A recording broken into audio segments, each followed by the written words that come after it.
Good morning. I'm Crystal with Whole New Perspective. Welcome to my channel. Welcome back to my channel. Listen, we are almost in full-fledged canning season. And guys, what I wanted to do today was to just bring you along and show you some of the things that I use during this canning season. But before I do that, if you haven't subscribed to my channel, please consider doing so. And guys, while you're at it, please give this video the thumbs up. I have been preserving for quite some time now, and I really enjoy doing that. It is so calming and relaxing to me. So let me just share with you some of the things that I utilize when I'm canning, and I can share some alternatives as well. And I'll give you another view, a close-up. I'll bring you around and show you specifically the things that I have. I'm going to start over here. This is my dehydrator. I have an Excalibur dehydrator. My Excalibur came with its own book, so it tells you how long it takes to dehydrate things. And you do not need a machine like this to dehydrate. A lot of us have the dehydrating setting on our stoves, our ovens, and you can also hang your items to dry. Now, I have done all of those things, and I brought you along with me, and I will go ahead and link some of this at the very end of my video, okay? And I also like to ferment. I have a fermenting kit. You probably can't see it below. They no longer sell my kit, but they do have a kit very similar to mine. And I like to use the actual book that came along with it for most of my fermenting. Now, there are a lot of books out there that will share and show you how to ferment. This is another fermenting book that I have, and I utilize it for a few things.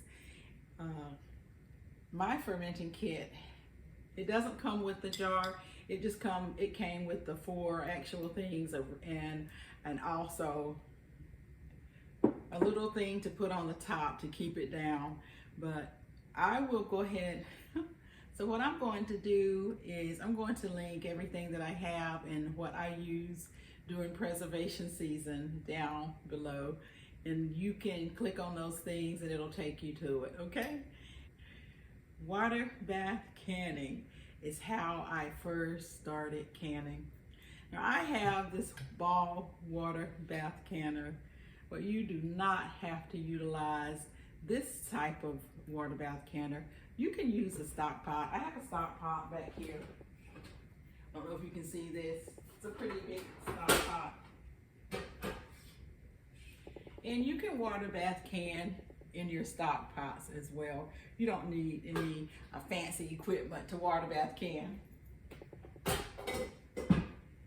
Now, if you're doing that, you do want to make sure that you have something on the bottom, whether it is a basket. Have a basket. You can purchase these baskets at different places.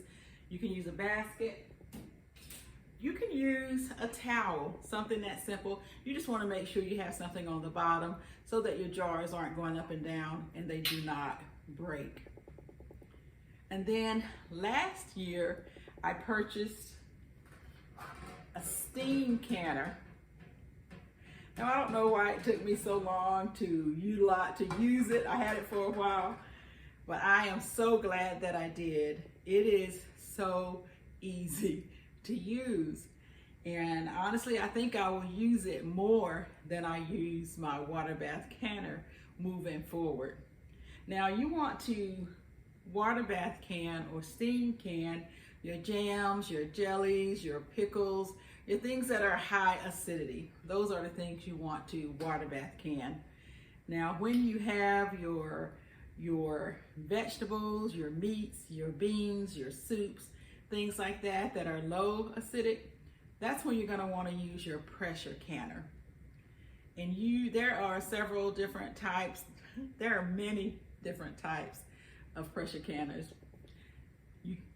I have a Presto pressure canner. I actually have 2 of these Presto pressure canners.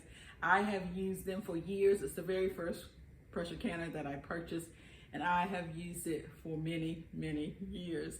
And I like the Presto pressure canner. But I do want to remind you, I'll take these weights off. The Presto pressure canner has a gauge. It goes in here. And what I want to remind you of is to always stock extra gauges. Have extra, I'm sorry about that noise, but always have extra gauges and extra supplies on hand, because when you need it, you need it. You don't want to wait for it to come in after you order it. So I really do like my Presto pressure canner, and this is my all-American pressure canner. I still have not used this. My goal is to use this all-American pressure canner this canning season. I'm usually rushing, and I know there are learning curves with everything, and I just have not taken the time to do that. But that's my goal this year, is to use my all-American pressure canner. Now guys, this is my manual, user's manual for my Presto canner, and my user's manual for my all-American canner. Anytime that I am canning, pressure canning, I always read my instructions. To me, it's very important. I don't want to leave out a step.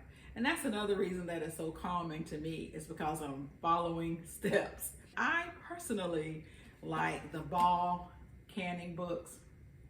There are different canning books, but I do like the Ball canning book. I do have a USDA canning book and another one, but that's the Ball canning books. They are my favorite ones. I tend to find most of my recipes in those canning books. Now, as a brand new canner, I certainly followed the instructions in the canning books. And it has taken me years, though, to be able to can things that are not necessarily in the canning books, but I am confident in those things that I'm canning if I don't follow the canning book step by step. And that's what's very important to me and my family, because safe canning is of utmost importance. Now, you also want to make sure that you have your jars. I'll show you some jars. You want all types and sizes of jars. And you don't necessarily have to have equipment like this, these sort of utensils, but it does make it a little easier for you to have those things, but you don't have to have them. And then one of the things I really want to share, I have a glass top stove. And so I don't can on my stove. Now, my stove will hold 70 pounds if I wanted to water bath can. And I do water bath can some things. I haven't utilized my water bath canners.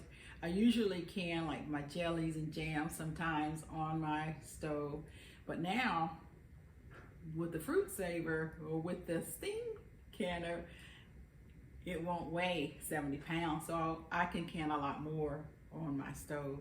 But what I like to use is a Cadco hot plate. Let me show you that.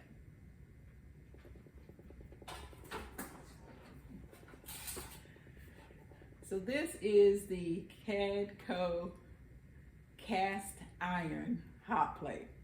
Now, I've been using these hot plates for over 10 years. This is the second one that I purchased. I purchased this one a couple years ago, and actually I purchased it as a second canner because I purchased it as a second hot plate because I did not want to take the chance of my first one dying out on me and not having a backup.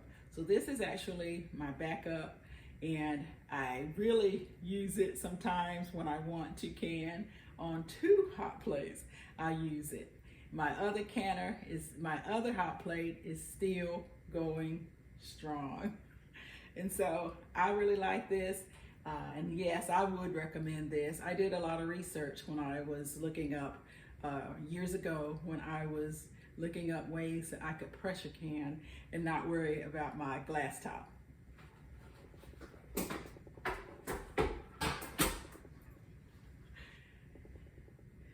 So there you have it.